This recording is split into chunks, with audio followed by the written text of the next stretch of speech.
நல்ல ஒரு தேவதாசரை கொண்டு வரணும்னு சொன்ன மாத்திரத்தில் நான் அண்ணனுடைய பெயரை அவரிடத்துல நான் சொன்ன மாத்திரத்தில் அவர்கள் சரி ஐயா நீங்கள் கொண்டு வாங்க அப்படின்னு அவர்கள் சொன்னார்கள். அல்லேலூயா, ஸ்தோத்திரம்.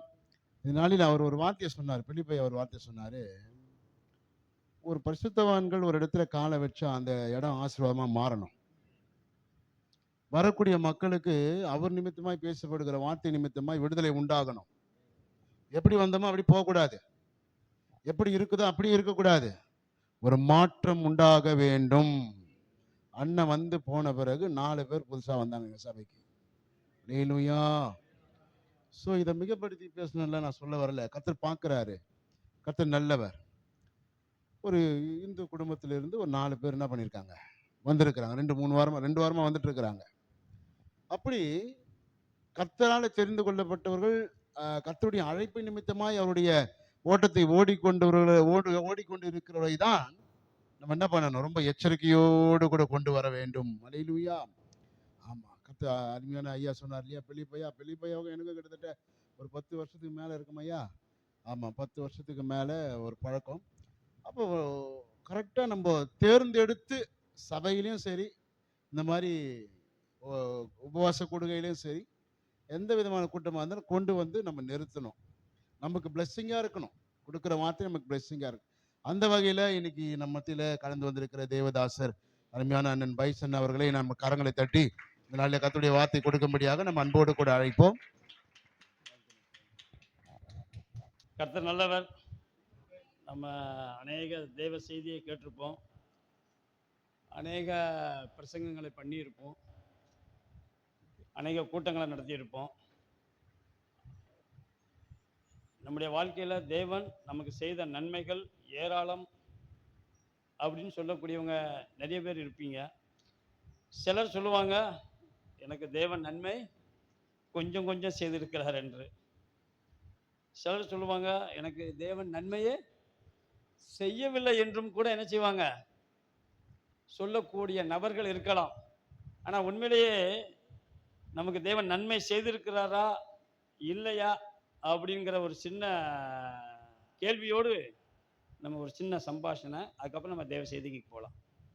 அப்போஸ்தலர் 14ஆம் அதிகாரம் 17ஆம் வசனம் வாசிங்களா. 17, 18.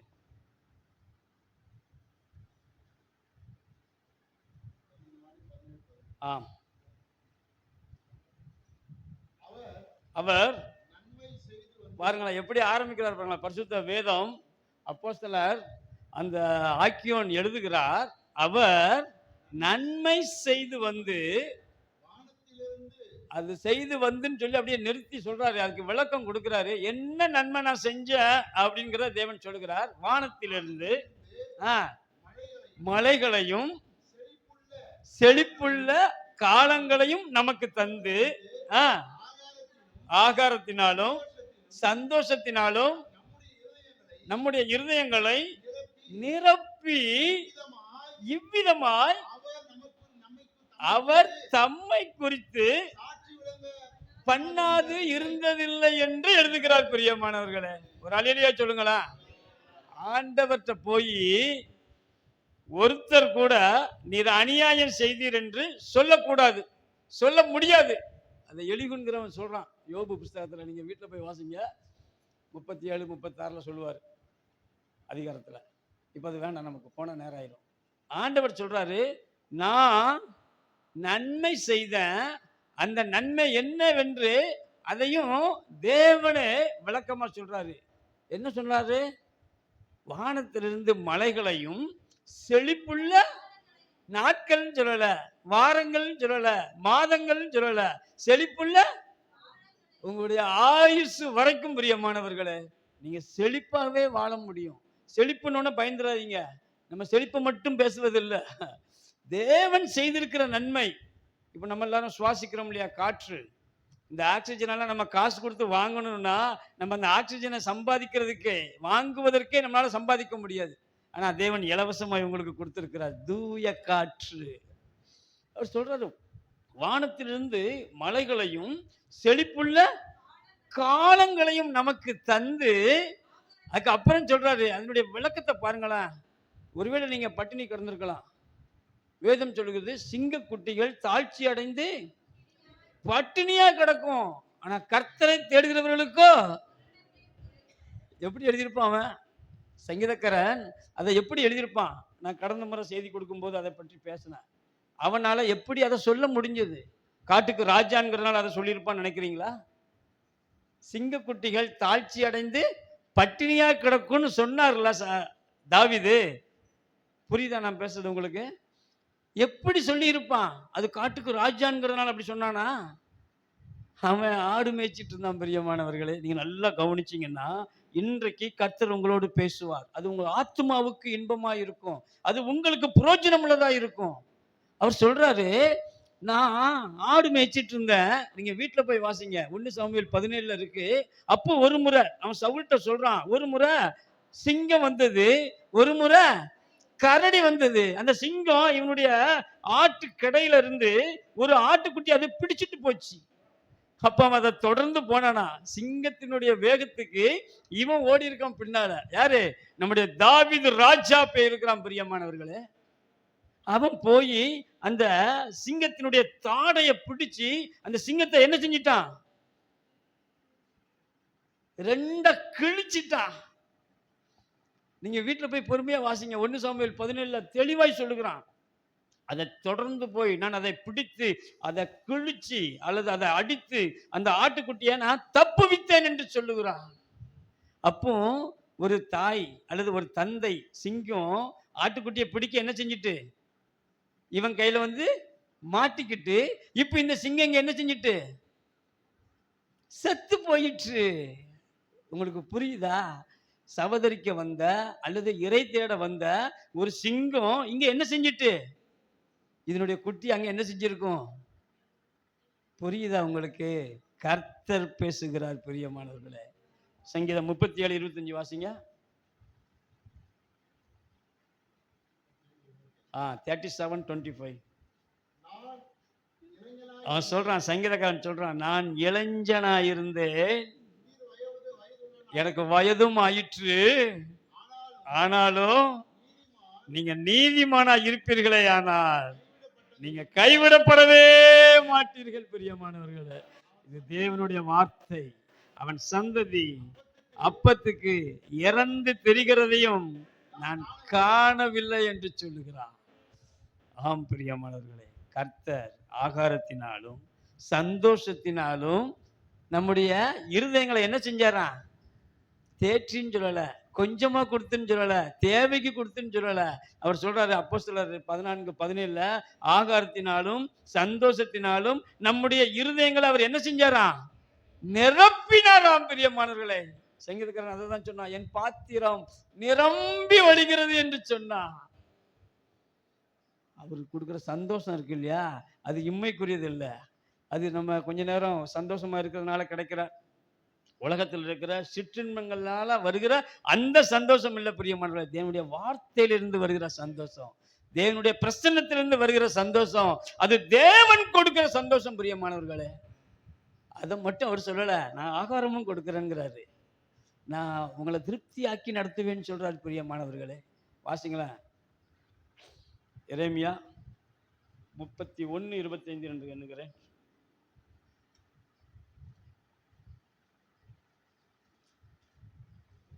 31:25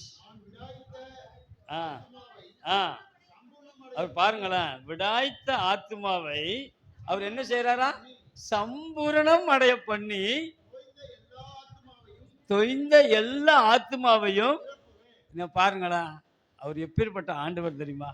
அவர் வல்லமை உள்ளவர். பிரியமானவர்களே, அந்த வல்லமை உள்ள மகா பெரிய தேவனவர் அவர் சொல்றாரு, விடாய்த்த ஆத்துமாவை, அதாவது குறைவோடு இருக்கலாம், பலவீனத்தோடு இருக்கலாம், நீங்க சோர்ந்து போய் இருக்கலாம், என்னை யாரும் தேற்றலையே, எனக்கு யாரும் இல்லையே, என்னுடைய ஊழியம் இப்படி இருக்கிறது, என்னுடைய வேலை இப்படி இருக்கிறது, என்னுடைய தொழில் இப்படி இருக்கிறது, என்னுடைய பெற்றோர் இப்படி இருக்கிறாங்க, என்னுடைய உயர்வு இப்படி இருக்கு, என்னுடைய அந்தஸ்து இப்படி இருக்கிறது, எந்த காரியத்துல நீங்க விடாய்த்து போயிருந்தாலும் ஆண்டவர் சொல்றாரு, விடாய்த்த ஆத்துமாவை அவர் என்ன செய்வாராம்?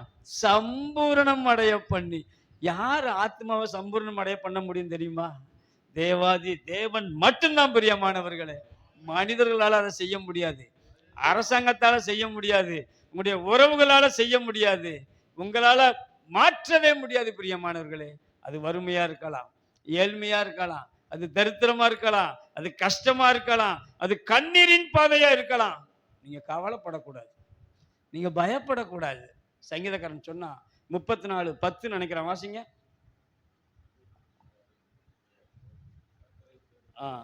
34:10 34:8. சிங்கக்குட்டிகள் தாழ்ச்சி அடைந்து பட்டினியா கிடங்க. அவன் அருகிட்டு உறுதியா சொன்னான், எனக்கு தெரியுங்க சிங்கக்குட்டி கூட பட்டினியா கிடக்கும். ஆனா கர்த்தரை ஒரு மனுஷி யார் தேடினாலும் அவங்களுக்கு என்ன இருக்காது, ஒரு நன்மையும் குறைவுபடாதுன்னு சொன்னா, குறைவு இருக்காதுன்னு சொல்லல. சங்கீதக்காரன் சொன்னது நன்மையே குறைவுபடாது. உங்களுக்கு புரியுதா? நன்மை அது தாராளமாய் வரும். நன்மை நீங்க கேட்டா ஆண்டவர்கிட்ட கொஞ்சமா கேட்பீங்க. எதை கேட்டாலும் நீங்க ஒரு பிளான் வச்சிருக்கீங்களா, நீங்க ஒரு திட்டம் போட்டிருக்கீங்களா, அந்த திட்டத்தை அவர்கிட்ட தெரியப்படுத்துங்க. வேதம் அப்படிதான் சொல்லுது. பிலிப்பியர் 4:6 வாசிங்க.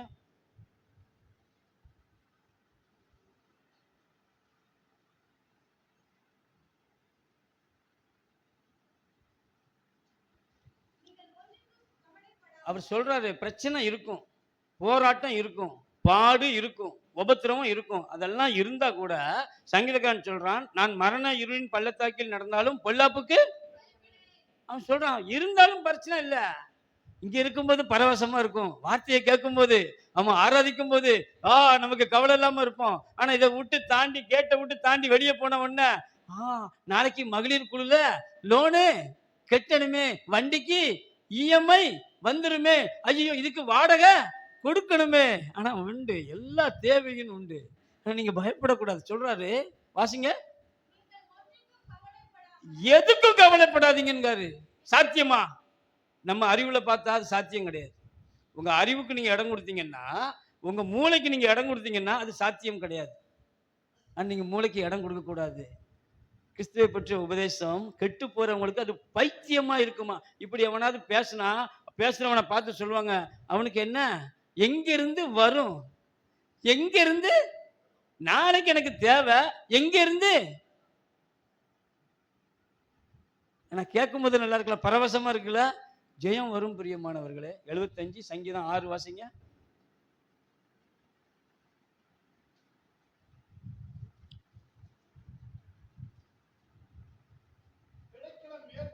கிழக்கிலும் மேற்கிலும்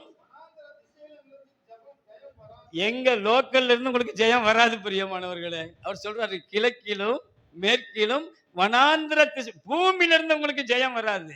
எங்க இருந்து வரும் தெரியுமா? யாக்கோபு 1:17 வாசிங்க.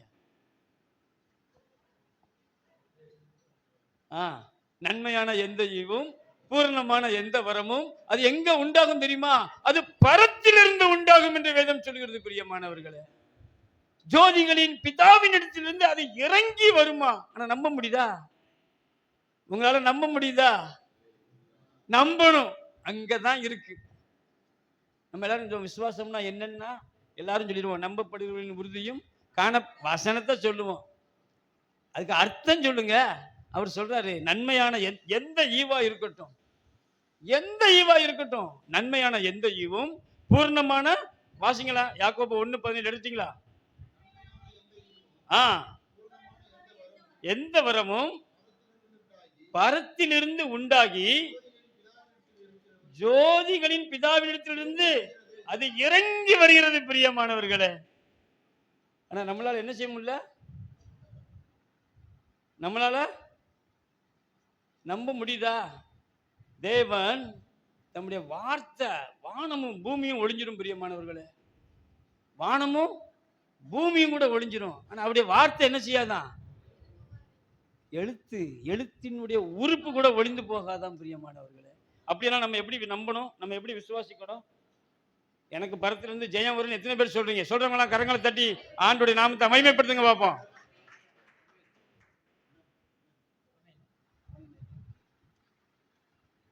நான் சொல்லணும், நன்மையான எந்த வரமும் பூரணமான எந்த ஈவும் பரத்திலிருந்து எனக்காக, அது பரத்திலிருந்து என்ன செய்யுமா? உண்டாகும். முதல்ல பரத்திலிருந்து உண்டாகி அது ஜோதிகளின் பிதாவினிடத்திலிருந்து அது இறங்கி வருகிறது என்று வேதம் சொல்கிறது. பிரியமான இப்ப வாசிங்களா 1 கொரிந்தியர் 2ஆம் அதிகாரம் 9ஆம் வசனம் வாசிங்க.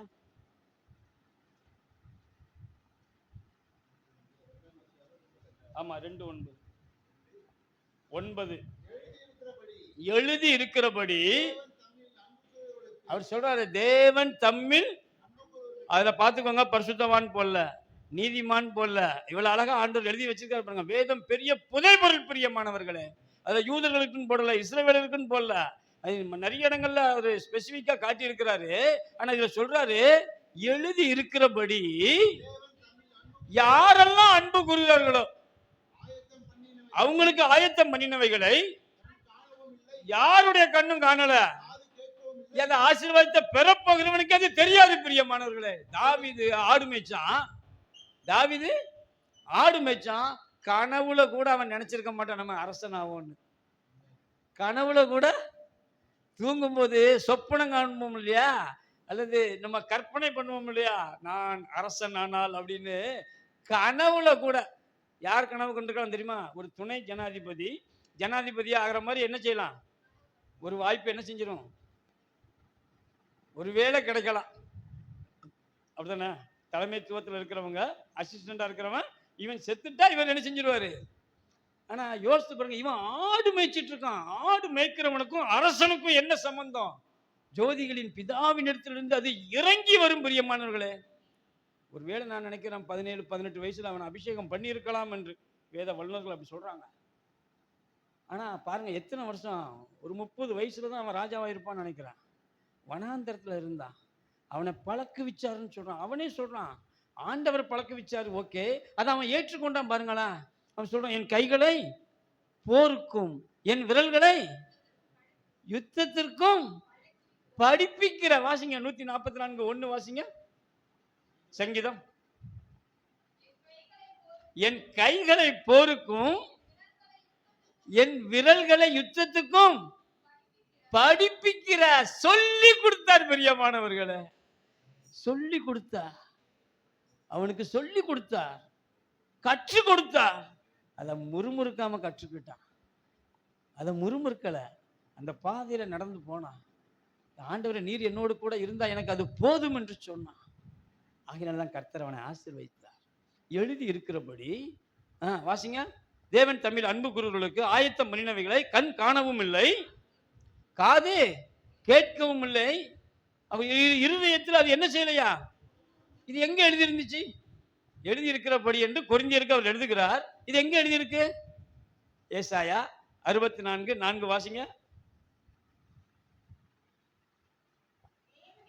தேவனே, உமக்கு காத்திருக்கிறவர்களுக்கு நீர் செய்பவைகளை நீரை அல்லாமல் உலக தோற்றம் முதற்கொண்டு ஒருவரும் கேட்டதில்லை, பாருங்களா, கண்டதும் இல்லை. இங்க எழுதி இருக்கிறபடி என்று கொரிந்து சபைக்கு எழுதுகிறார் அப்போஸ்தலனாகிய பவுல். பிரியமானவர்களே, இதெல்லாம் ஏன் எழுதி வைத்திருக்கிறார் தெரியுமா? வாரம் வாரம் சர்ச்சுக்கு வருவோம், எல்லா மீட்டிங்லும் போய் கலந்து கொள்ளுவோம், எல்லா செய்தியையும் கேட்போம். இதில் மீட்டிங்கையும் ஒருவேளை நம்ம என்ன செஞ்சிருக்கலாம், நடத்தலாம். ஆள் இல்லைன்னா அந்த ஆராதனையை ஒழுங்குபடுத்தலாம், ஊழியம் பண்ணலாம், என்ன வேணாலும் செய்யலாம். ஆனால் நம்மளுக்குள்ள என்ன இருக்காது? விசுவாசம். புரியுதா நான் பேசுறது? நம்மளுக்குள்ள என்ன இருக்கணும்? ஆம் பிரியமானவர்களே, யூதா 1ஆம் அதிகாரம் 3ஆம் வசனம் நினைக்கிறேன், வாசிங்க.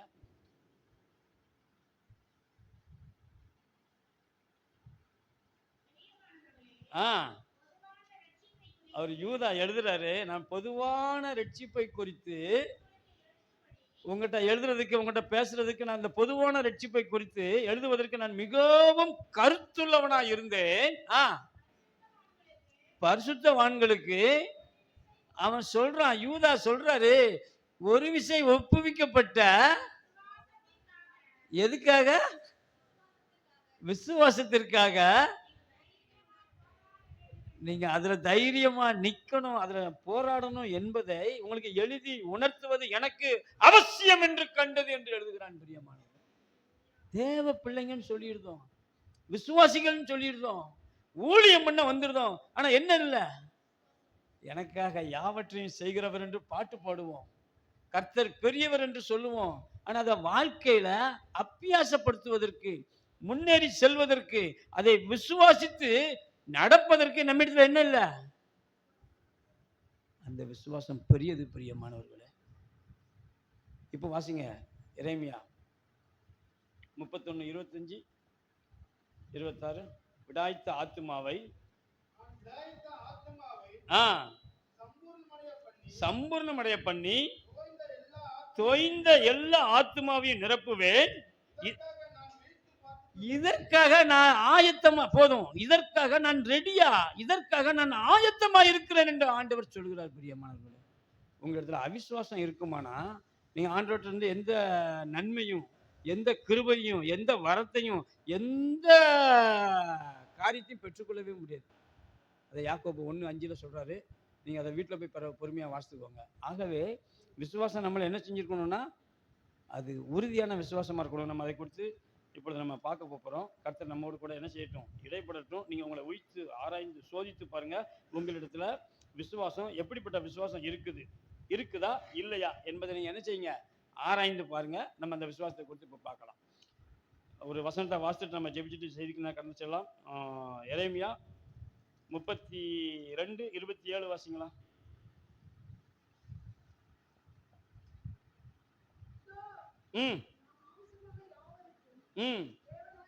ஆண்டவர் சொல்றாரு, நான் இஸ்ரவேலுக்கு மாத்திரமல்ல, மாம்சமான உங்களுக்கும் எனக்கும் தேவனாகிய கர்த்தர் அவர்.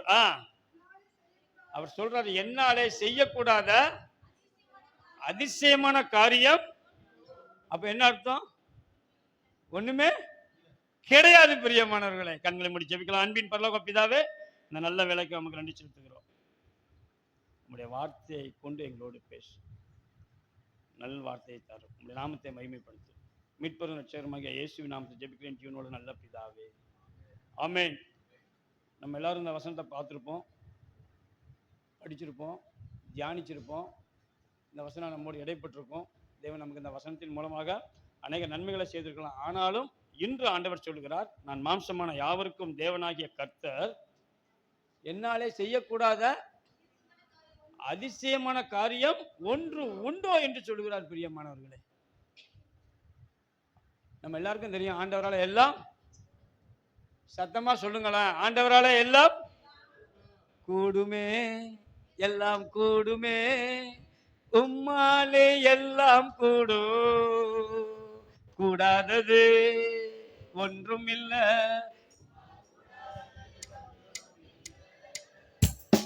கூடுமே, உம்மாலே எல்லாம் கூடும், கூடாதது ஒன்றும் இல்ல. ஆனா அதை பாடும்போது நல்லா இருக்கு, கேட்கும்போது நல்லா இருக்கு. ஆனா உங்க பிரச்சனையை தீர்க்க ஆண்டவரால கூடுமா கூடாதா? சத்தமா நிச்சயமா கூடுன்னு யாராவது சொன்னீங்களா?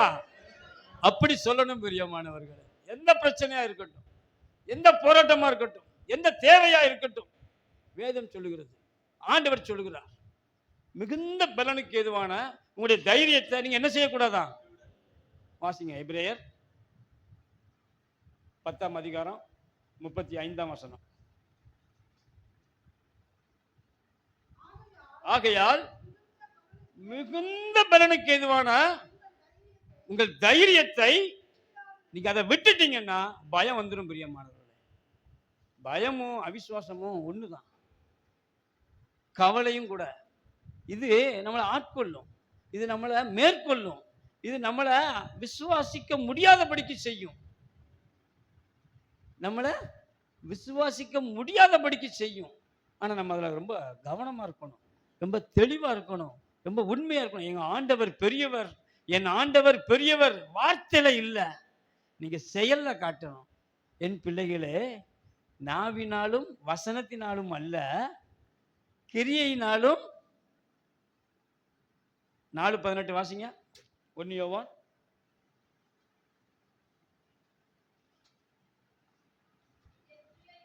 என் பிள்ளைகளே, அன்பின் சீசன் எழுதுகிறார். ஆகையினால அவர் சொல்றாரு, என் பிள்ளைகளே, வசனத்தினாலும் நாவினாலும், சும்மா வாயில பேசுறதுனால இல்ல, கிரியையினாலும். கிரியை இருக்கு இல்லையா, கிரியை தான் செயல்படுத்துகிறது. பிரியமானவர்களே, நீங்க உங்க அறிவுக்கு இடம் கொடுக்கலன்னா ஆண்டவரை நம்பிடுவீங்க. நீங்க அறிவுக்கு மட்டும் இடம் கொடுத்தீங்கன்னா, அறிவுக்குன்னு நீங்க தவறா நினைச்சிடாதீங்க. அதாவது சூழ்நிலையை நீங்க பார்த்துட்டீங்கன்னா ஆண்டவர் மேல இருக்கிற நம்பிக்கை தளரும், ஆண்டவர் மேல இருக்கிற விசுவாசம் குறையும். எப்படி பத்திர சொல்றீங்க அப்படின்னா அதுக்கு ஒரு பெரிய சான்று இருக்கு. இஸ்ரவேல் ஜனங்கள் வழி நடத்தின பெரிய மாபெரும் தலைவன் யாரு? மோசே. மோசே இஸ்ரவேல் ஜனங்களை வழி நடத்தலாம். வருகிற வழியில ஒரு பிரச்சனை.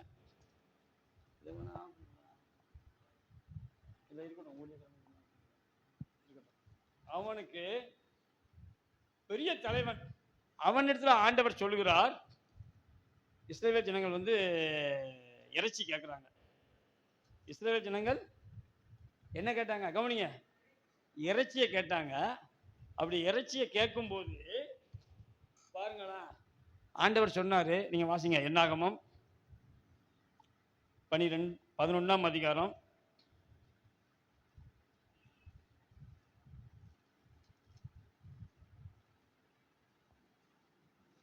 17 இருந்து வாசிங்க.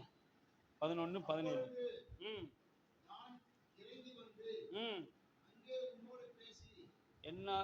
என்ன வாசிக்கீங்க? என்னாகமம் தானே சொன்ன, மாத்தி சொல்லணும். என்னாகமம் 11, 17. வாசிங்க வாசிங்க. ம் ம் ம் ம் 18 வாசிங்க. நீ ஜனங்களை நோக்கி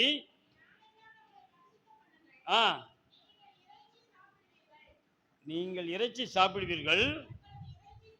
இஸ்ரவேல் ஜனங்கள் எகிப்திலிருந்து கிளம்பி வந்து வனாந்திரத்துல செங்கடலை பிளந்திருக்கிறாரு, அநேக அற்புதங்களை செஞ்சிருக்கிறார் ஆண்டவர். இவைகளை எல்லாம் பார்த்தவர்கள், அனுபவித்தவர்கள், கண்டவர்கள், ருசித்தவர்கள் அவங்க கேட்கிறாங்க, எங்களுக்கு இறைச்சியை கொடுப்பவன் யார் என்றும், எகிப்தில எங்களுக்கு சௌக்கியமா இருந்தது என்றும். எங்க அழுதுருக்காங்க? எப்படி அழுதுருக்காங்க? இறைச்சிக்கு அழுதுருக்காங்க. பிரியமானவர்களே, யோசித்து பாருங்களேன். விதைப்பு இல்லை, 6 லட்சம் புருஷர் வனாந்திரத்தில் வந்திருக்காங்க, கொட்டா போட்டிருக்காங்க, படுக்கிறாங்க, எந்திக்கிறாங்க. காலையில் பார்த்தா மண்ணா இருக்கு, எடுக்கிறான், ஆட்டுறான், புளிகிறான், சமைக்கிறான், சுடுறான், எல்லாம் திங்கிறான். அது தேனிட்ட பணியாரம் போல் இருந்ததுன்னு அப்போஸ்தலர் 7ல் ஸ்தேவான் சொல்றான். அப்பேற்பட்ட மண்ணாவை ஆண்டவர் அவனுக்கு கொடுத்துருக்கிறாரு. இவன் என்ன கேட்கான்?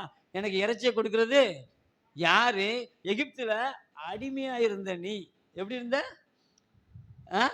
நீ அடிமையா இருந்த. அவன் சொல்றான், நான் கிரயம் இல்லாம சாப்பிட்டேன்னு. அப்போ உன் எஜமா அவனுக்கு என்ன கொடுத்துருப்பான்? ஒரு உதாரணத்துக்காக சொல்றான். என்னத்துல 4 பேர் வேலை செய்யறாங்க, அவங்க தங்கியிருக்காங்க எங்க ஒரு ரூம்ல. நான் அந்த தம்பியை கூட்டு போவேன். நான் அவனுக்கு எங்க வீட்டுக்கு மீன் ஃபிஷ் வாங்கும்போது அவனுக்கு கூட்டு போய் நான் வாங்கி கொடுப்பேன். இதை மாதிரி நீ அவனாவது என்கிட்ட ஈக்குவல் ரேஞ்சில் இருக்கிறான், நல்ல பையன் தம்பி காமராஜ். ஆனா இஸ்ரவேல் ஜனங்க அங்க எப்படி இருந்தாங்களா? அடிமையா இருந்தாங்களாம். நீங்க 3ஆம் அதிகாரத்தை போய் வாசிங்க, யாத்திராகமத்துல. அவங்களுடைய ஜீவனையே கஷ்டப்பாக்கிட்டாங்களாம். அந்த அளவுக்கு கஷ்டப்படுத்தி இருக்கிறான். இவன் சொல்றான், நான் கிரயம் இல்லாம ஓசியில சாப்பிட்டேன்னா. ஆண்டவரை கொடுத்தாரு, சரி கிரயம் இல்லாம சாப்பிட்டோம். கர்த்தருடைய செவிகள் கேட்க என்ன செஞ்சானா? கேட்டா பரவாயில்ல, எதுக்காலன்னு ஒரு விவசாயம் இல்லையா? தேவன் பகல்ல மேகஸ்தம்பம், ஏசி, இரவுல குளிர் ரொம்ப அவங்கள பாதிச்சிடக்கூடாதுன்னு ஹீட்டர் போட்டிருக்காரு. எவ்வளவு அழகா அவங்கள நடத்தி இருக்கிறார், அற்புதமாய் நடத்தினார். பிரியமானவர்களே, நம்மளை தேவன் நடத்தி வருகிறார். அவர் சொல்ற, நான் நன்மை செய்து வானத்திலிருந்து மலைகளையும் செழிப்புள்ள காலங்களையும் உங்களுக்கு கொடுத்து ஆகாரத்தினாலும் சந்தோஷத்தினாலும் உங்களுடைய இருதயங்களை நான் நிரப்பினேன் என்று ஆண்டவர் சொல்கிறார். பொய் சொல்ல தேவன் மனிதன் அல்ல, அவர் பொய் சொல்ல மாட்டார். இப்படி அவர் தம்மை குறித்து சாட்சி விளங்க பண்ணாது இருந்ததே இல்லை என்று வேதம் சொல்கிறது. இப்பேற்பட்ட தேவன்ட்ட இவங்க செவிகள் கேட்க என்ன செஞ்சாங்களா? எங்களுக்கு இறைச்சி வேணும், எங்களுக்கு கறி வேணும்னு கேட்டு அழுதுருக்கான். சரி, தொடர்ந்து வாசிங்க.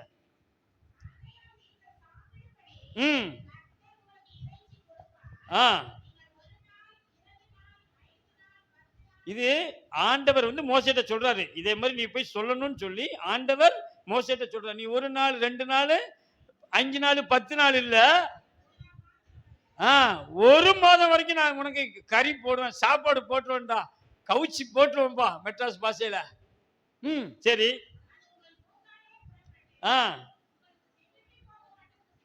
அப்பா உங்களுக்கு தெவிட்டி போக போட்டு நான் உங்களுக்கு கறி கொடுத்துருவேன்ட்டாரு, சாப்பாடு போட்டுருவேன்ட்டாரு.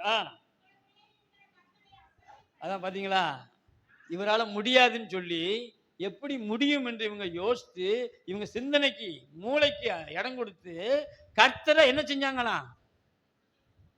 ஒரு உதாரணத்துக்காக நான் சொல்றேன், நான் அநேக இடங்கள் அதை சொல்லுவேன். சிலர் வந்து ஒரு 20 நாள் 10 நாள் 40 நாள் ஃபாஸ்டிங் போடுவாங்க. ஃபாஸ்டிங் போடுவதற்கு நான் வந்து இடங்கள் கிடையாது, தடை கிடையாது, போடலாம், நல்லது, உபவாசம் இருப்பது நல்லது. ஆனா ஏதாவது ஒரு காரியத்தை நீங்களா ஒரு திட்டம் பண்ணி, நீங்களா ஒரு பிளான் போட்டு ஆண்டவர் இடத்துல நீங்க போய் கேட்டு காத்து கடந்து உபவாசித்து நீங்க அப்படி என்ன செய்யாதீங்க, தேவ சித்தத்துக்கு ஒப்பு கொடுக்கணும். ஏன் அப்படின்னா, யோசேப்பு சிறைச்சாலையில் இருந்தான். பானபத்திரக்காரனும் சுயம்பாய்களின் தலைவனுக்கும் ஒரு சொப்பனம் வந்துச்சு. அவன் சொன்னான், அவனுக்கு சொன்ன மாதிரியே என்ன செஞ்சுட்டு நடந்தது. ஆனா இப்போ யோசேப்பு 2 வருஷம் மறந்துட்டான். அந்த நன்மையை பெற்றவன், சொப்பனத்துக்கு அர்த்தத்தை பெற்றவன் திரும்ப போய் ராஜாட்ட போய் வேலை செஞ்சான். யோசேப்பு என்ன செஞ்சிட்டான், மறந்துட்டான். ஆனா அந்த யோசேப்பு சிறைச்சாலைக்கு போன கொஞ்ச நாள்ல ஒரு 40 நாள் நான் உபவாசிக்கிறேன், இல்லைன்னா நான் விடுதலை அடைகிற வரைக்கும் நான் உபவாசிக்கிறேன் என்று சொல்லி அவன் அந்த சிறைச்சாலையில உபவாசித்து இருந்தான்னா, அவன் வெளியே ஒருவேளை தேவ சித்தத்தின்படி அவன் வெளியே வர முடியாம, தேவனுடைய திட்டம் வேற, கர்த்தர் சொன்ன வார்த்தை நிறைவேறும் அளவுக்கும் அவர் அவனை புடமிட்டார்னு 106ஆம் சங்கீதத்தில் அவனை குறித்து வேதம் சொல்லுகிறது, 105ல. ஆனா இவன் என்ன சொல்றான், ஒரு 40 வருஷம் ஒரு 40 நாள் ஃபாஸ்டிங் போட்டு நான் எப்படியாவது சிறைச்சாலையை விட்டு வெளியே வந்துடணும்னு நினைச்சிருந்தா, அதை அவன் முயற்சி பண்ணியிருந்தா, அவன் சிறைச்சாலையை விட்டு வெளியே வந்தா கூட அவன் அந்த தேசத்துல அடிமையா இருந்தான். பிரியமானவர்கள், நான் சொல்ற கருத்து உங்களுக்கு விளங்குதா?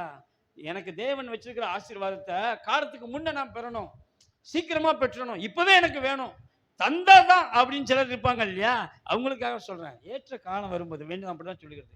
கர்த்தர் உங்களை உயர்த்துறதுக்கு ஏற்ற காலம் வர்ற வரைக்கும் அப்படியே பலத்த கைக்குள்ள என்ன செய்யணுமா. ஆனா திமிர்தனம் பண்ணிட்டு இருந்தா இஸ்ரவேல் ஜனங்கள் அப்படிதான் பண்ணிட்டாங்க. இப்ப வேணும் எனக்கு கறின்னு கேட்கறான். அடம் பிடிச்சு என்ன செய்யக்கூடாது, அழுதுட்டே கேளுங்க, தப்பு இல்லை. அதை நம்ம வாசம் பிலிப்பியர் 4:6ல அதை ஸ்தோத்திரத்தோடும் ஜெபத்தோடும் கூடிய வேண்டுதலோடும் தேவனுக்கு என்ன செஞ்சிடணும், ஒரு ஒப்பீனியன் சொல்லி முடிச்சணும். எனக்கு இதெல்லாம் வேணும் ஆண்டவரா, இப்படி எல்லாம் செய்யலான்னு. ஆனா நீங்க கேட்ட உங்க அறிவுக்கு கொஞ்சமா கேட்பீங்க. அதை பற்றிய காரியங்கள் நம்ம பின்னொரு நாட்களை கத்துக்கு சித்தமான பார்க்கலாம். ஆனா தேவன் கொடுத்து அது சிறப்பா இருக்கும். பிரியமானவர்களே, நீங்க கட்டாத, நீங்க நட்டாத தோட்டம், துறவு, வீடு, வாசல் உங்களுக்கு என்று அவர் ஆயத்தம் பண்ணி வைத்து விட்டார். இஸ்ரவேல் ஜனங்களுக்கு அப்படிதான் சொன்னாரு. ஆமா, மாபெரும் ஆச்சரியம், அது அற்புதத்திலும் அற்புதம், அது மாபெரும் அற்புதம். பிரியமானவர்கள், யோசேப்பு உண்மையிலே அப்படி ஃபாஸ்டிங் போட்டிருந்தா அவன் வெளியே வந்தா போத்திபார் வீட்டுக்கு போகாம இன்னொரு மினிஸ்டர் வீட்டுக்கு அவன் அடிமையா தான் என்ன செஞ்சிருக்கணும், அடிமையா தான் போயிருக்கணும். இப்போ பார்வோனுக்கு இணையா போவது தேவனுடைய திட்டம், அதை நீங்க மாற்றிடக்கூடாது. பிரியமானவர்களே, தொடர்ந்து இங்க வாசிங்க. இஸ்ரவேல் ஜனங்கள் அழுதாங்க. 1 நாள் 2 நாள் இல்ல, 1 மாதம் வரைக்கும் நான் தருவேன்ட்டாரு. அசட்டை பண்ணி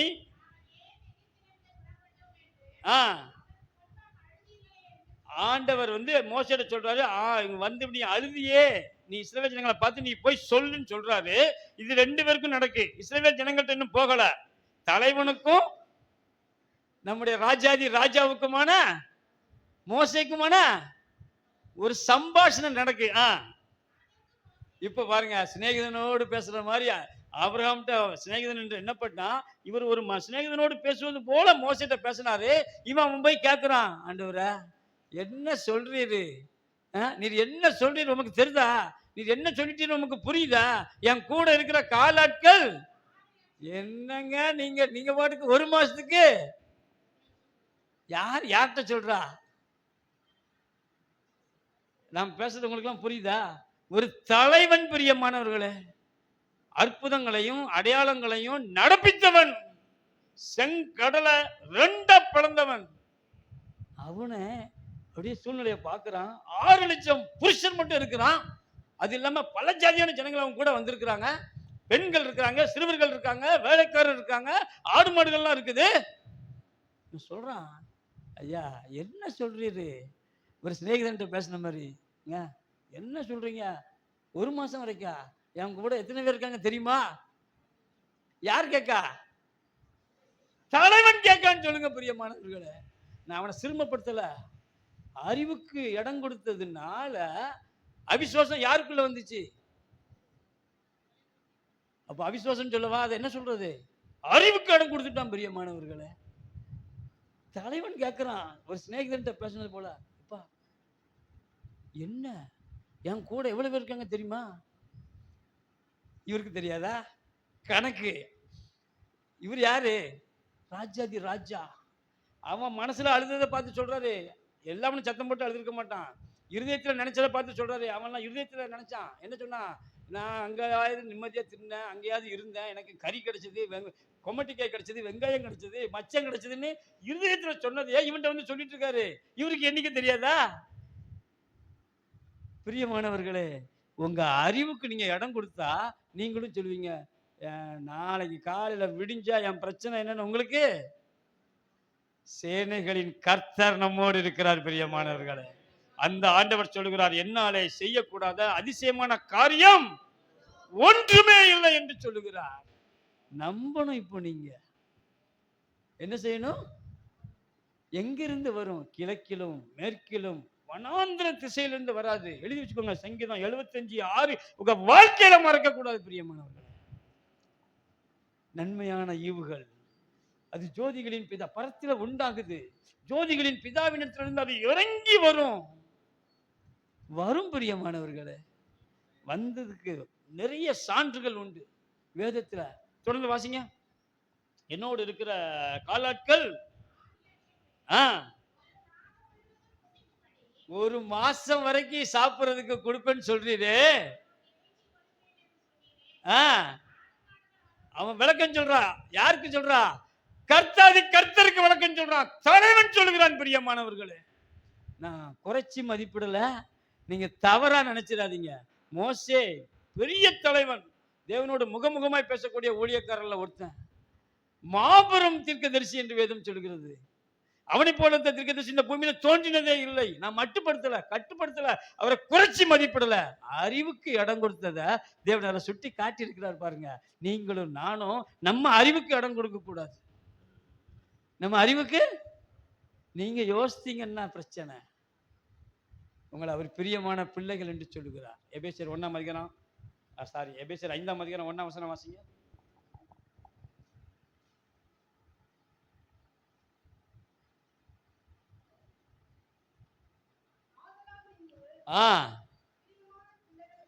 எப்படியா?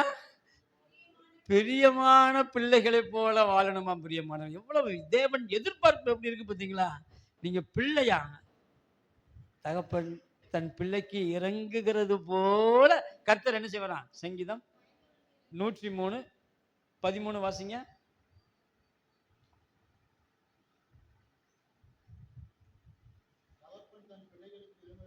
பாருங்களா என்ன அழகா சொல்றாரு. அப்ப தாய் இறங்க மாட்டாளா?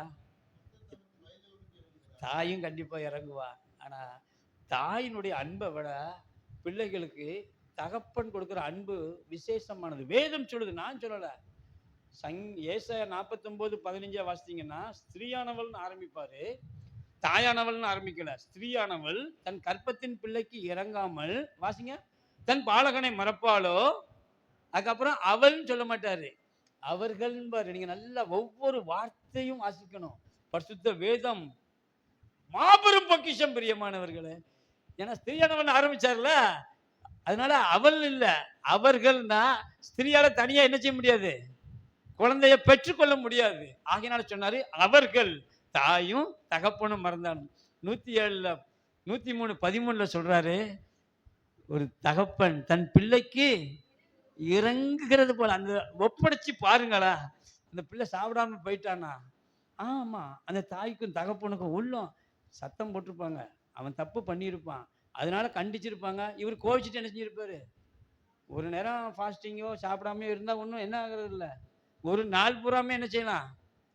ஆனா அந்த தாய்க்கும் அந்த தகப்பனுக்கும் என்ன சாப்பிட்டானா இல்லையா, அவன் போனதுக்கப்புறம் கேட்கறது, இப்போ ஏதாவது காசு வச்சிருப்பானா, ஏதாவது வாங்கி சாப்பிடுவானா காலேஜில், அவன் கையில் இருக்குமா? ஒரு தகப்பன், ஒரு தகப்பன் எப்படி இறங்குவானோ?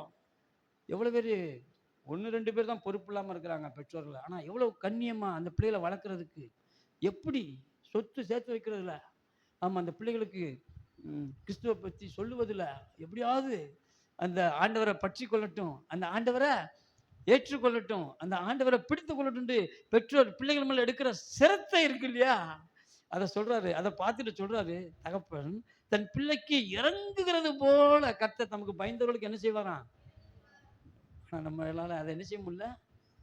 நம்புவதற்கு இவன் மோசே சொல்றான், "ஏய்யா என்ன ஆண்டவரே நீர் பாட்டுக்கு பொசுக்குன்னு, டக்குன்னு, பொசுக்குன்னு சொல்லிட்டீங்களே 1 மாசத்துக்கு." ஆண்டவர் சொல்றார், தொடர்ந்து வாசிங்க. போதுமா? சமுத்திரத்து மச்சங்களை எல்லாம் கொண்டு வந்து சேர்த்தாலும் போதுமா? ஆ, தொடர்ந்து வாசிங்க. அப்போ ஆண்டவர் கேட்காரு, "ஏய் நீ யார்கிட்ட பேசிட்டு இருக்க தெரியுமா? ஆ, கர்த்தருடைய கை குறுகி இருக்கிறதோ, என் வார்த்தையின்படி நடக்குமோ நடவாதோ என்று." ஆண்டவர் நல்ல தேவன் பிரியமானவர்களே. இது மோசே வாயிலிருந்து வந்ததுனால அவன் பிழைச்சான். இதை வேற யாராவது சொல்லியிருந்தா அங்க என்ன நடந்திருக்குன்னு தெரியல எனக்கு. இவன் தலைவன் பிரியமானவர்களே. அறிவுக்கு இடம் கொடுத்துட்டான், சூழ்நிலையை பார்த்துட்டான்.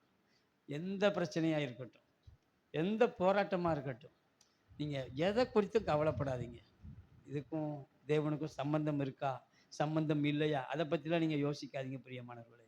எல்லாவற்றையும் செய்து முடிக்க என் ஆண்டவர் போதுமானவர். சர்வத்தையும் செய்ய அவர் வல்லமை உள்ளவர். தீமையவே அவர் நன்மையாக மாற்றுகிறவர்.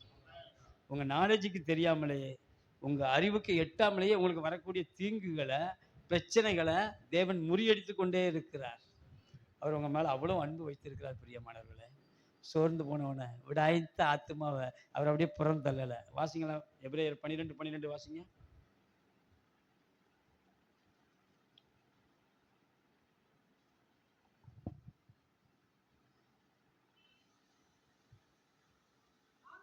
ஆகையால் பாருங்களேன், நம்மளே ஒரு மனுஷன் உடைஞ்சு போய் இருந்தான்னா, அந்த நெகிழ்ந்த கைகளை என்ன செய்யணுமா? தளர்ந்த முழங்கால்களையும் திரும்ப நிமிர்த்தி, முடமா இருக்கிறது ஆ ஆ நம்ம செய்யணுமா? அப்போ நம்ம மனிதர்கள், நம்மளே ஒரு மனுஷன் சோர்ந்து போகும்போது அவனை நான் உற்சாகப்படுத்தி அவைகளை எல்லாம் நான் செய்ய வேண்டுமானா, என்ன நான் சோர்ந்து போய் இருக்கும்போது என் ஆண்டவர் என்ன எப்படி கைவிடுவார்? உங்களுக்கு நான் பேசுறது புரியுதா? விடாய்த்த ஆத்மாவை, தொய்ந்து போன ஆத்மாவை அவர் என்ன செய்வாரா?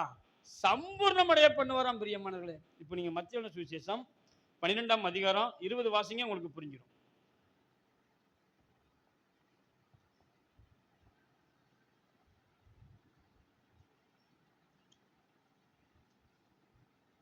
அவர் நியாயத்திற்கு ஜெயம் கிடைக்கிற பண்ணுகிற வரைக்கும் அவர் சொல்றாரு. நியாயத்திற்கு அப்படின்னா நீங்க நீதி நியாயம் அதுக்குள்ள போக வேண்டாம். உங்க பிள்ளைங்க ரட்சிப்புக்காக நீங்க ஜெபம் பண்றீங்க இல்லையா, அதுல உங்களுக்கு வெற்றி கிடைக்கிற வரைக்கும் அவர் நெறிந்த நாளில் என்ன செய்ய மாட்டாரா? அவன் குறைஞ்சி உள்ளவனா இருக்கிறான், தேட மாட்டேங்கிறான், நம்ம சொல்றதை கீழ்ப்படிய மாட்டேங்கிறான் அப்படின்னு என்பதற்காக அவன் அவரை விட்டுட்டு போக மாட்டார் பிரியமானவர்களே. விசுவாசத்தை வர்த்திக்க பண்ணுகிற தேவன். ஆபிரகாமுக்குள்ள விசுவாசம் இருந்தது, ஆனா அது குறைவானதா இருந்தது. நம்ம அதை குறித்து கர்த்தருக்கு சித்தமான பின்னொரு நாட்கள்ல பார்க்கலாம். அவனுக்குள்ள விசுவாசத்தை தேவன் வர்த்திக்க பண்ணினார். அதே மாதிரிதான் சாராளுக்குள்ள விசுவாசம் குறைவாய் காணப்பட்டுச்சு.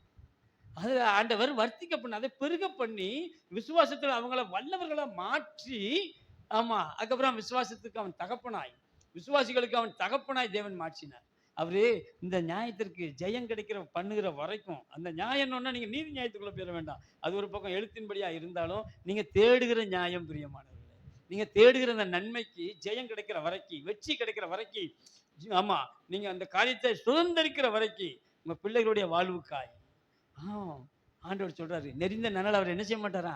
இப்ப இவன் ஆக மாட்டான்பா, எத்தனை முறையோ சொல்லியாச்சு, இவன் கேட்க மாட்டேங்கான், எத்தனை முறையோ உனக்கு வாய்ப்பு கொடுத்தாச்சு, இவன் என்ன செய்யல, திருந்தபாடி இல்ல அப்படின்னு சொல்லிட்டு அவர் என்ன செய்யல, அவர் மோசேட்ட சொல்றாரு, என் கையினால கர்த்தருடைய கை குறுகி போயிட்டு நினைக்கிறையா, இப்ப நீ காண்ப என்று சொன்னார் பிரியமானவர்களே. 1 மாசம் வரைக்கும் சாப்பிட்டாங்க. இஸ்ரவேல் ஜனங்கள் அதை நன்மையை புசிச்சாங்க. ஆனா அவங்க வாயில இருக்கும்போதே தேவ கோபம் அவங்க மேல வந்து அவங்கள கொளுத்தவர்களை சங்கரித்தது, பட்சித்தது என்று சங்கீதம் 78 சொல்றாரு. நம்ம அதை பின்னர் நாட்களில் கர்த்தருக்கு சித்தமா பார்க்கலாம். ஆனா ஜாக்கிரதை உள்ளவர்களா இருக்கணும். உங்களுடைய அறிவுக்கு மட்டும் நீங்க இடம் கொடுத்துட்டீங்கன்னா ஆண்டவர்கிட்ட இருந்து எந்த நன்மையும் நீங்க என்ன செய்ய முடியாது. யாக்கோபு 1 அதிகாரம் 5, 6, 7 வாசிங்க.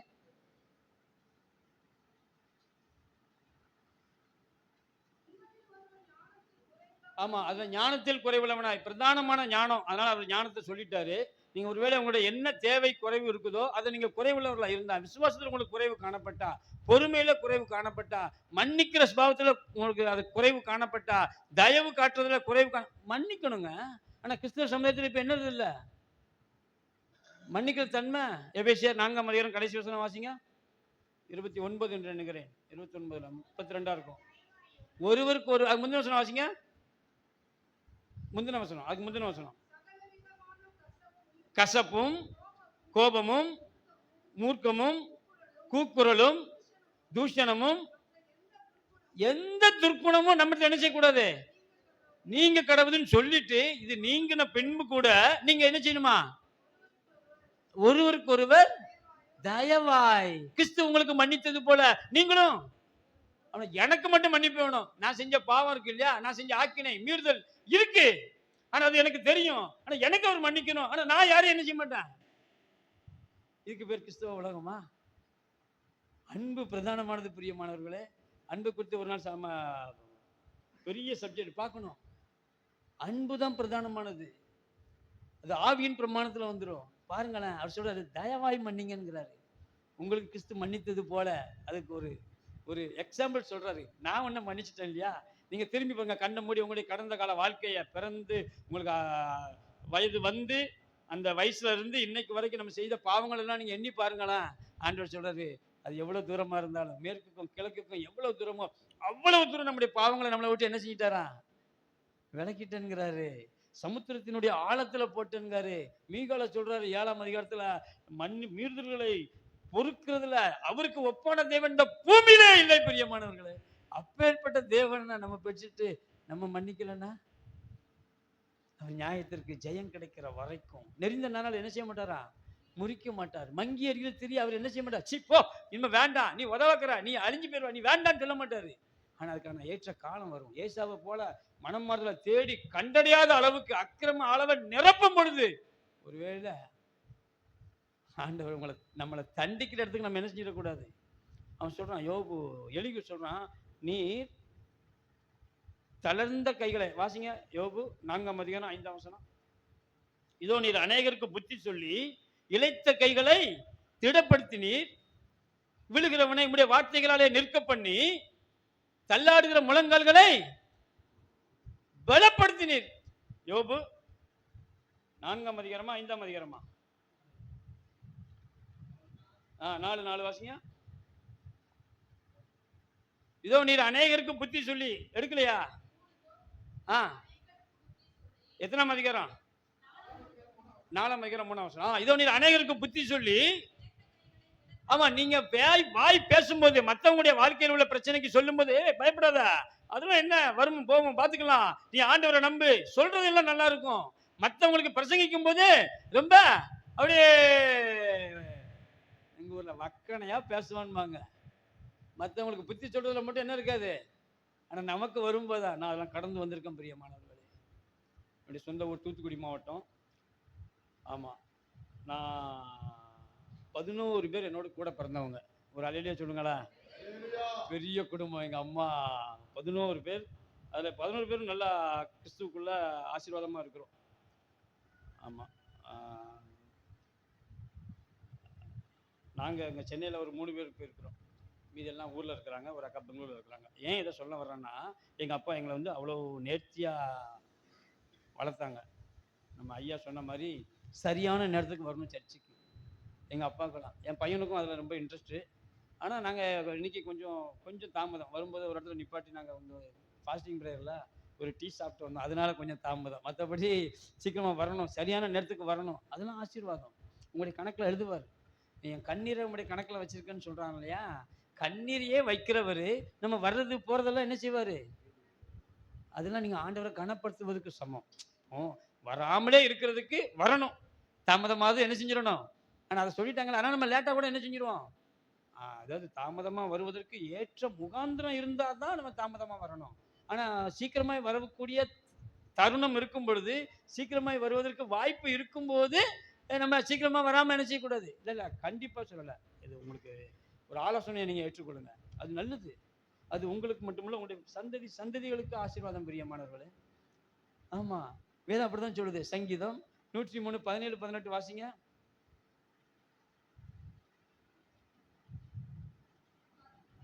கர்த்தருடைய கிருபையோ அவருக்கு பயந்தவர்கள் மேலும் அவருடைய நீதி, பாருங்களா, நீதி எங்க வருது பாத்தீங்களா? எனக்கு மட்டும் இல்ல, பிள்ளைகளுடைய, அப்போ உங்க பிள்ளைகளுடைய பிள்ளைகளுக்கு தேவனுடைய நீதியை நீங்க சம்பாதிச்சு வைக்க முடியும். புரியுமா? தேவ நீதினு அவர் கரெக்டா இருப்பார், நியாயம் தீர்ப்பார், அப்படி இல்ல. தேவ நீதியே வேற, நீங்க நினைக்கிற நீதி இல்ல. அப்படி அவர் நீதியா நடந்திருப்பாருன்னா நானும் என்னைக்கோ செத்து போயிருப்பேன் பிரியமானவர்களே. நானும் தண்டனைக்கு பாத்திரவனா இருந்திருப்பேன். ஆனா அந்த நீதியை நீங்க நினைச்சிடாதீங்க. அந்த நீதி என்னன்னு நம்ம இன்னொரு நாள்ல கர்த்தருக்கு சித்தமான பார்க்கலாம். மீகா 6ஆம் அதிகாரம் 5ஆம் வசனம் நினைக்கிறேன். வாசிங்க.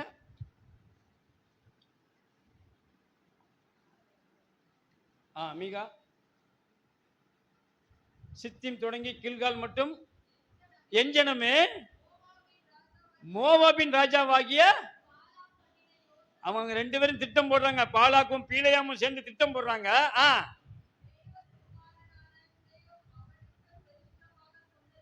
இன்னது என்ன என்றும் சித்திம் தொடங்கி கில்கால் மட்டும் நடந்தது என்னதென்று கர்த்தருடைய நீதி, நீங்க வீட்டுல போய் உட்கார்ந்து தியானிச்சு பாருங்க பிரியமானவர்களே. சாபத்தை ஆசீர்வாதமாய் மாற்றினார். அதான் அவருடைய நீதி. நம்ம அறிவுக்கு எட்டாது. உங்களை ஒருத்தன் தொட வர முடியாது, உங்களை ஒருத்தன் கெடுக்க வர முடியாது, உங்களுக்கு எதிராக ஒருத்தன் பேசவே முடியாது. அவன் வாய்க்கு உள்ள இருந்து வெளியே வர்ற வரைக்கும், உள்ள இருந்து வெளியே வாசல் வரைக்கும் வரும் சாபம். வெளியே கொப்பளிக்கும் போது, உங்களை பார்க்கும் போது, உங்களை அவன் சந்திக்கும் போது அது ஆசீர்வாதமாய். ஒருவனுடைய வழிகள் கர்த்தருக்கு பிரியமாய் இருந்தான், அவனுடைய சத்துருக்களும் அவனோட சமாதானமாகும்படி செய்வார். பிரியமானவர்களே, 1 மாதம் வரைக்கும் சாப்பிட்டாங்க இஸ்ரவேல் ஜனங்க. கர்த்தருடைய கரம் குறுகியே போகல.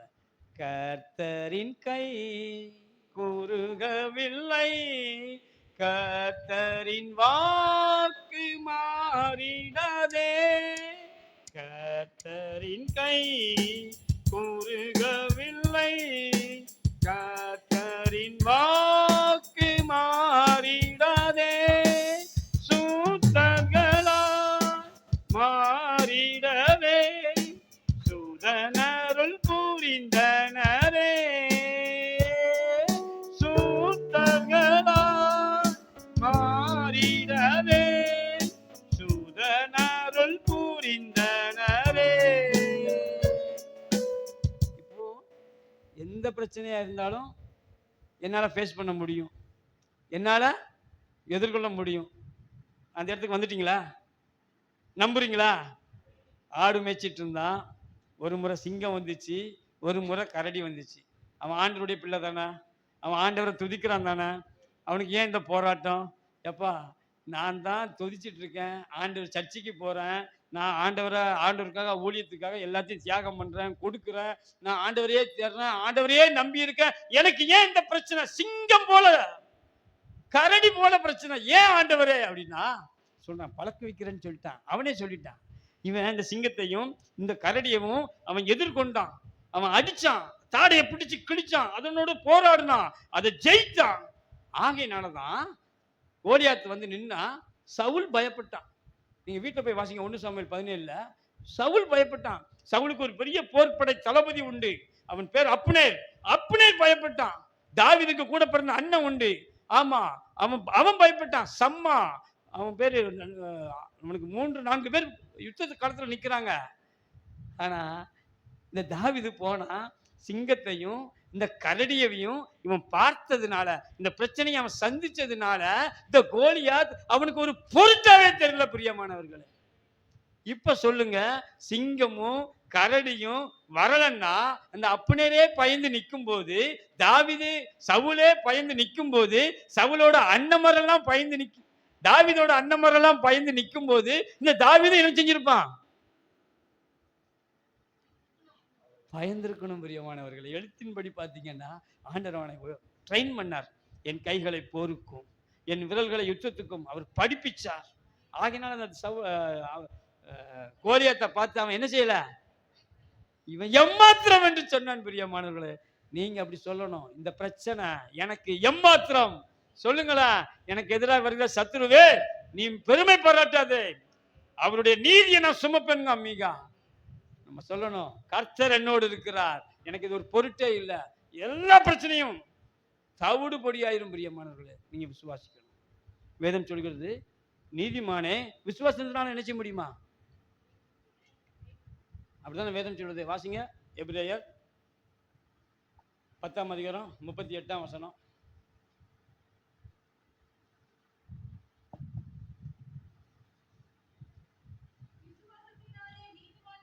விசுவாசத்தினாலே நீதிமான் தான் பிழைக்கணும். பிரியமானவர்களே, யோசித்து பாருங்க. துன்மார்க்கன் போல, அவிசுவாசின்னு போல, என்ன போட்டிருக்கணும்? விசுவாசத்தினாலே ஒரு அவிசுவாசி பிழைப்பான் என்று போட்டிருந்தா அந்த வார்த்தைக்கு என்னன்னு ஒரு அர்த்தம் இருக்கு. அப்படிதான் இலக்கண நயத்தோடு பார்த்தோம்னா. ஆனா வேதம் சொல்லுகிறதெல்லாம் கெட்டு போகிறவனுக்கு இது பைத்தியமா இருக்கும். எங்க இருந்து வரும்னு கேட்பான். நீங்க சொல்லணும், கிழக்கிலும் மேற்கிலும் வனாந்திர திசையிலிருந்து வராது, எனக்கு பரத்துல உண்டாகும், அது ஜோதிகளின் பிதாவின் இடத்திலிருந்து இறங்கி வரும். எதுவா இருக்கட்டும் பிரியமானவர்களே, தைரியமா கேட்கணும். விசுவாசம் வேணும். அந்த விசுவாசம் தான் அவர் சொன்னாரு. என்ன சொன்னாரு? யூதா 1:3 வாசித்தீங்களா? இப்ப 1:5 வாசிங்க, முடிச்சிடலாம். நம்ம இன்னொரு 5 நிமிஷம் தான் இருக்கு. நீங்க முன்னமே அறிந்திருந்தாலும் அவர் ஞாபகப்படுத்தினா என்று சொல்கிறார். நினைப்பூட்ட விரும்புகிறது என்னவெனில், பாருங்களா, எகிப்து தேசத்துல அற்புதங்களை செஞ்சாரு. எழுத்தின்படி நீங்க அப்படியே வாசிட்டு கடந்து போயிடும். அற்புதங்களை செய்து, அடையாளங்களை செய்து, செங்கடலை பிளந்து, வனாந்தரத்தில் அவர்களை போஷித்து, எல்லா ஒரு குறைவில்லாம அவர்களை நடத்தி ரட்சித்து, பின்பு பின்பு நல்லா எல்லாரும் சத்தமா கவனிச்சுக்கோங்க. பின்பு விசுவாசம் இல்லைன்னா எல்லா பாவமும் வந்துடும். பிரியமானவர்களே, விசுவாசம் பிரதானமான காரியம் கிறிஸ்தவர்களுக்கு. நமக்கு நீங்க இப்ப நம்பணும், நம்பித்தான் ஆகணும். ஆண்டவரால செய்யக்கூடாத காரியம் ஒன்றுமே. ஒரே ஒரு சம்பவத்தை சொல்லி முடிக்கிறேன். நம்ம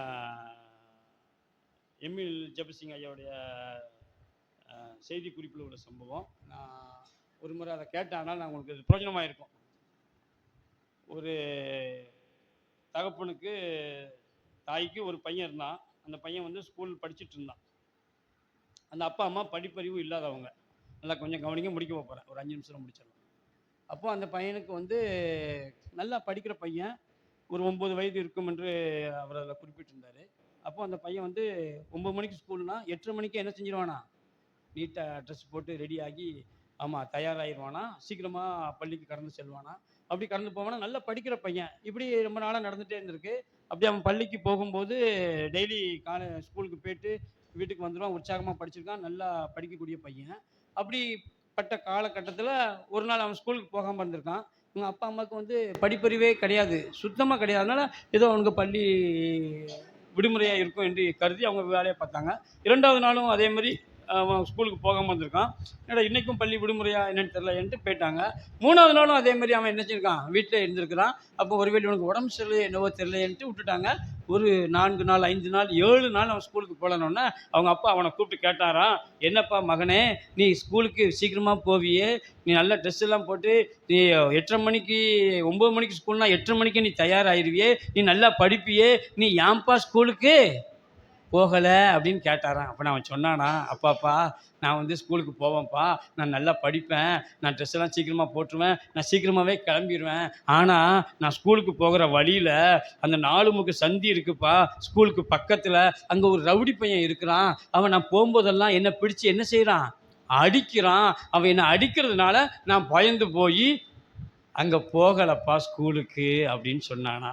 அவங்க அப்பாவுக்கு ரொம்ப கஷ்டமாயிட்டேன். ஏன்பா நீ என் பிள்ளை இல்லையா, நீ ஏன்ட வந்து சொல்லக்கூடாதா, நீ ஏன்ட சொன்னால் நான் உனக்கு முன்னால் போவேன், அந்த ரவுடி போய் அங்கே நின்னானா நான் அவனை என்ன செஞ்சுருப்பேன், அடித்து தும்சம் பண்ணியிருப்பேன், நீ தைரியமாக ஸ்கூலுக்கு போயிருக்கலாமே, நீ ஏன்ட சொல்லலையப்பா, நாளைக்கு நீ போ, நான் உனக்கு முன்னால் போகிறேன், நீ எனக்கு முன்னால் வா, நம்ம என்ன செய்வோம் ஸ்கூலுக்கு போவோம். நடந்த சம்பவம் பிரியமானவர்களே. தயாராகியாச்சு. மறுநாள் காலையில் எழுந்தாச்சு. பையன் கிளம்பிட்டான். 9 மணிக்கு ஸ்கூலுக்கு. 8:30 மணிக்கே ரெடி ஆகிட்டான். நல்லா ட்ரெஸ் போட்டாச்சு. பேக் எடுத்துட்டான். சாப்பாடு எடுத்துட்டான். எப்பா நீங்கள் முன்னால் போங்கப்பா என்று சொன்னான். கவனிங்க பிரியமானவர்களே. அப்பா முன்னால் போனார். 10 அடி முன்னால் போனார். எப்பா அப்படியே நேராக போங்கப்பா. எப்பா அப்படியே நேராக போங்கப்பா. எப்பா வலது பக்கம் போங்கப்பா. அப்பா இடது பக்கம் போங்கப்பா. எப்பா அந்த 4 முக்கு சந்தி வந்துட்டுப்பா. எப்பா அந்த ரவுடி பையன் நிற்கிறான்ப்பான்னு இவன் சொன்ன சவுண்டு அந்த ரவுடி பையனுக்கு கேட்டுச்சு பாருங்களேன். ரவுடி பையன் இவங்க அப்பாவை பார்த்த உடனே தலை தெறிக்க ஓடிட்டான் பிரியமானவர்களே. ஆண்டவர் சொல்றார், என் சமூகம் உனக்கு முன்பாக செல்லும். என் சமூகம் உனக்கு முன்பாக செல்லும். யாத்திராகமம் 33:14 வாசிங்க.